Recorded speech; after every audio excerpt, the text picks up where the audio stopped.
Welcome to PwC IFRS Talks, your source of all things IFRS, technical accounting matters, business issues, current standard setting, and regulatory updates. I'm your host, Ruth Breedy. In today's episode, we're going to be doing the second part of share-based payments, so IFRS 2.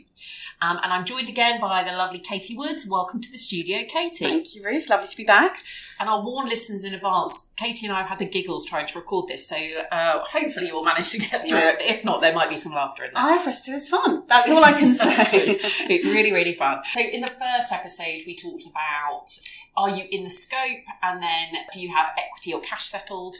Today, we're going to be talking about vesting conditions, which obviously are hilarious, and measurement as well. So let's start at the top. What is a vesting condition, Katie?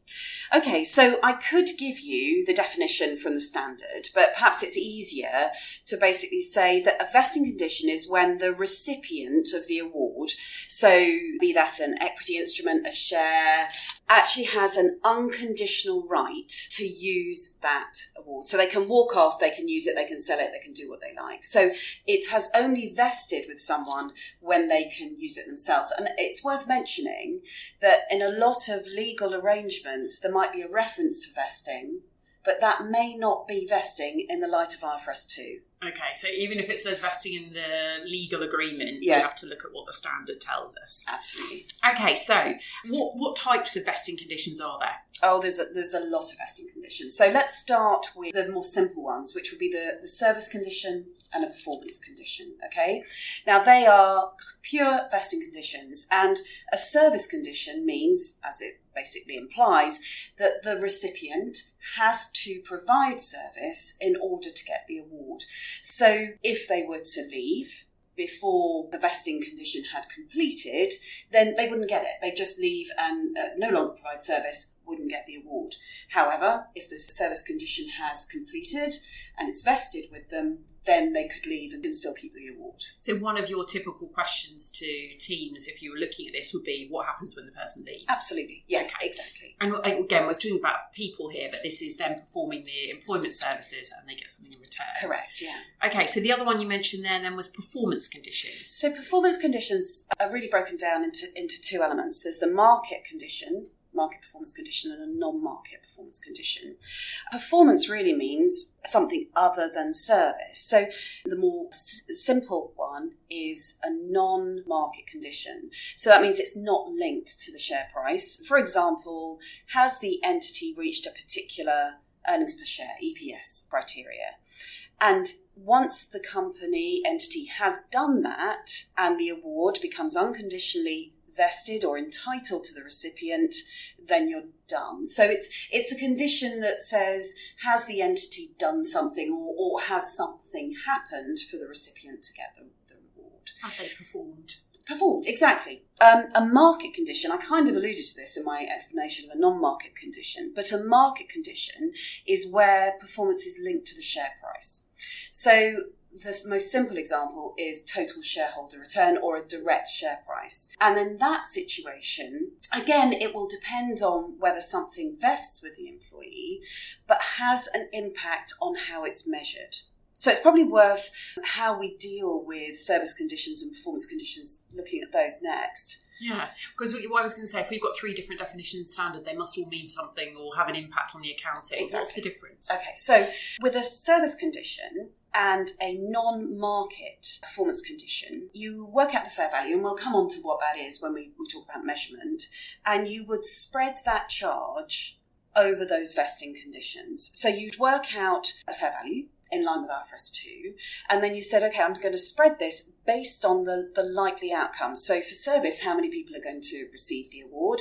And for performance, how likely is it that the EPS reached? Now, how likely EPS is reached is more difficult because it's basically binary. It's either going to get it or not. So you look at whether the EPS is going to be achieved and then whether the employee will get it or not. And that can have an impact of having a charge and then no charge, i.e. reverse it out. Oh, so you could have quite a lumpy P&L. You could, yeah, definitely. So this is definitely about the attribution of the share-based payment charge, which you work out right at the beginning, at the grant date. Okay. So with the service condition, you're going to be spreading it over the vesting period and effectively almost re-estimating when that condition changes, or the probability of the condition. So, yeah, the probability of the number of people will continue with service. So when we are working out a share-based payment charge, again, we'll come on to it, but we would say this is the fair value at the grant date, and that we would fix. We would then say, okay, out of 100 people who've been provided with the right to the award, how many do we think would be left at the end of the vesting period? Let's say 90. So you would apply that percentage, so 90% of the 100 people, to the number of awards, and that will give you your charge across. Okay, and then if you got to the end of the year and you said, actually, based on the people that have left only 80%, you'd re-estimate. You true up. Okay.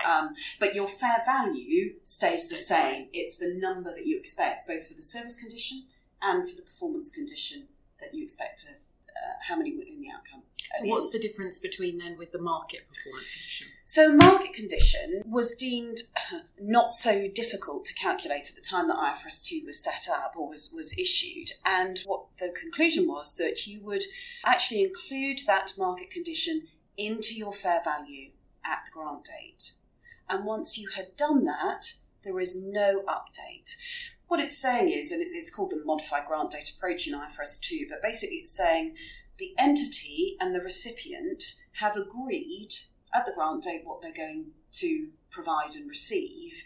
You should be able to predict that, and it is that you charge. So if you've got a market condition, you would include that in the fair value on day one. If you've got a market condition and a service condition, you would still estimate the number of people who are going to get it, but you wouldn't adjust if the market condition doesn't do what you're expecting at grant date. Okay, so there is a slight difference there between those three. Mm-hmm. The other thing I've heard about is non-vesting conditions. What's that? No, they're so they Katie's face dropped. Yeah. Why did she ask me this? No, I told you not to ask me this one. So non-vesting conditions came into the standard later on, and they're really dealing with situations where the recipient, the counterparty, doesn't really impact what's going on in the business. Now, you might say they wouldn't impact EPS, but if I could give you an example, that might help. So, for example, the best one is for a non-vesting condition would be, certainly in the UK, as a save as you earn scheme.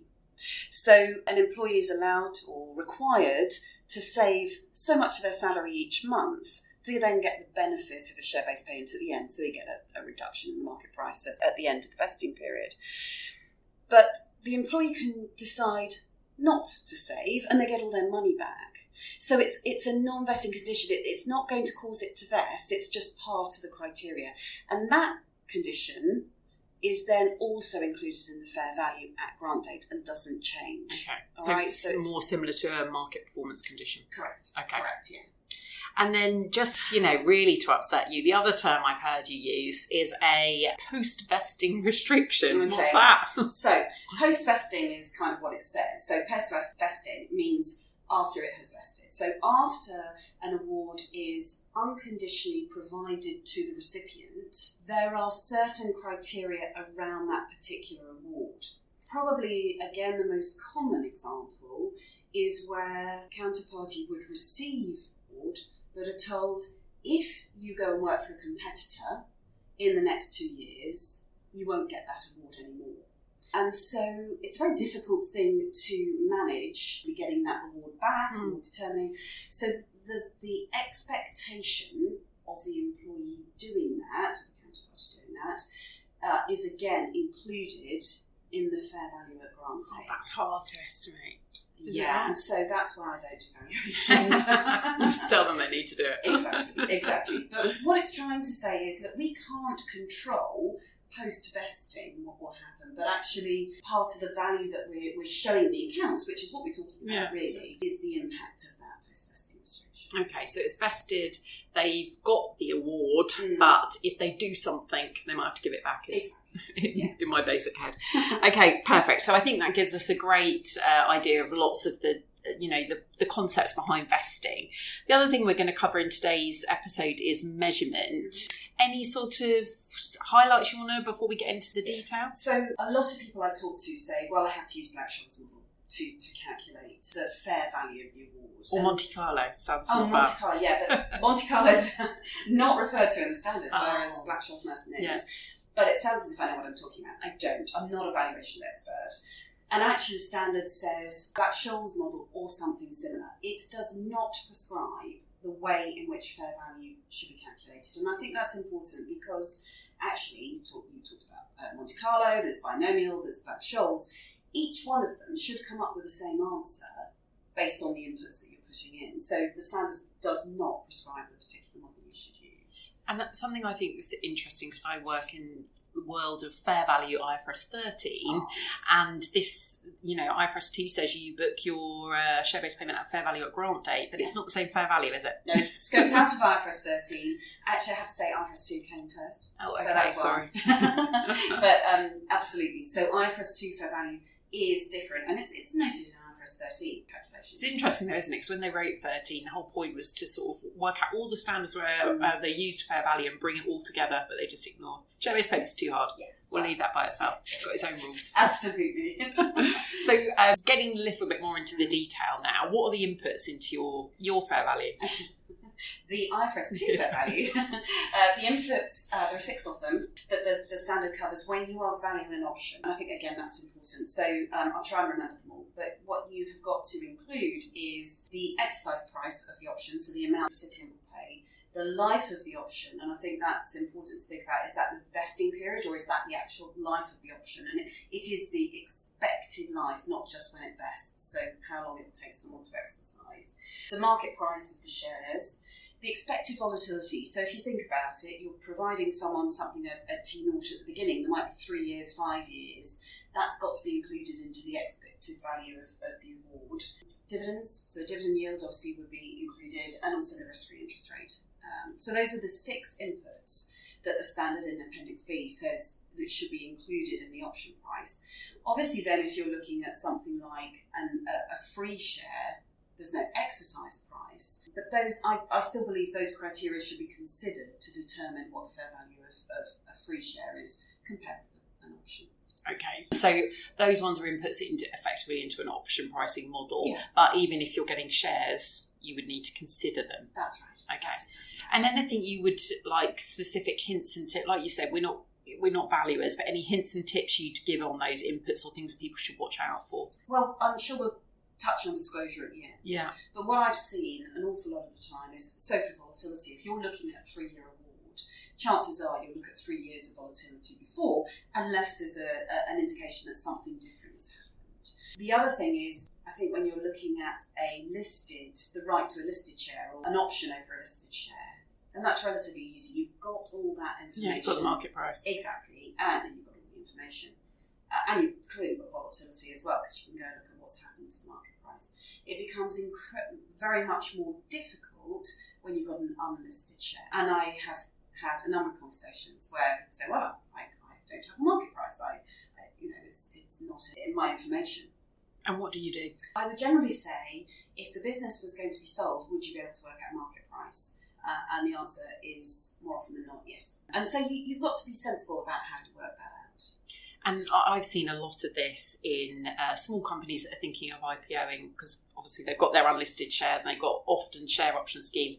What's the big boo-boo here? Oh, well, the big one is that when you might have an external valuer working on the valuation, and they will look at the price today, and they will actually include something called a discount for lack of marketability. So they're saying if this is an unlisted share, then we need to reduce the value because there's not so much of a market. Now, in your scenario, if you've got an IPO, or actually if you've got a trade sale, that won't have the lack of market because obviously you're going out to market, you're selling.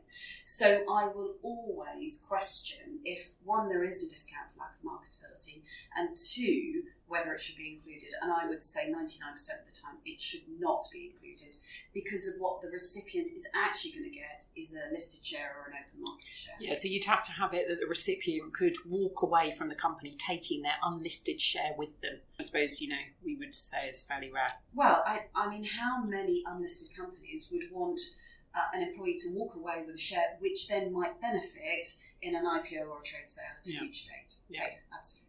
Okay, perfect. So great bit there about some of the measurement things we need to look out for as well. So I think we've pretty much covered the entire IFRS 2, other than you mentioned it earlier, so I'm going to pick up on it, is disclosure. There's a lot of disclosure. There is. The standard covers a lot of areas, and perhaps if you pick up a set of listed financial statements, quite often the share-based payment pages go on and on and on.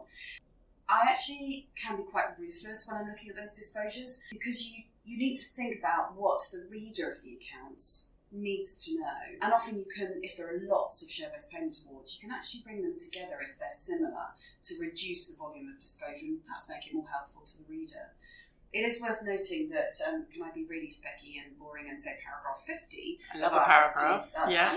Is a catch-all paragraph. So it actually says, if you've got to think about what the reader wants and what they will need. So there's a catch-all of what else you should be providing. And if anyone's disclosures are light, then I will certainly look at that paragraph to cover everything. I normally find the opposite. They're like pages and pages and pages. I'm not sure this user wants or needs that. Maybe I'm the wrong person. Understood. Perfect. Okay, well, I think that brings us to the end of our second part. So thank you very much for joining us today, Katie. That was great. We managed to get through it without laughing too much, which, is on take 25. That was a real bonus. So thanks, everyone, for joining us. I'm your host, Ruth Preedy. Happy accounting. The preceding programme was brought to you by PricewaterhouseCoopers LLP. This content is for general information purposes and is not a substitute for consultation with professional advisors.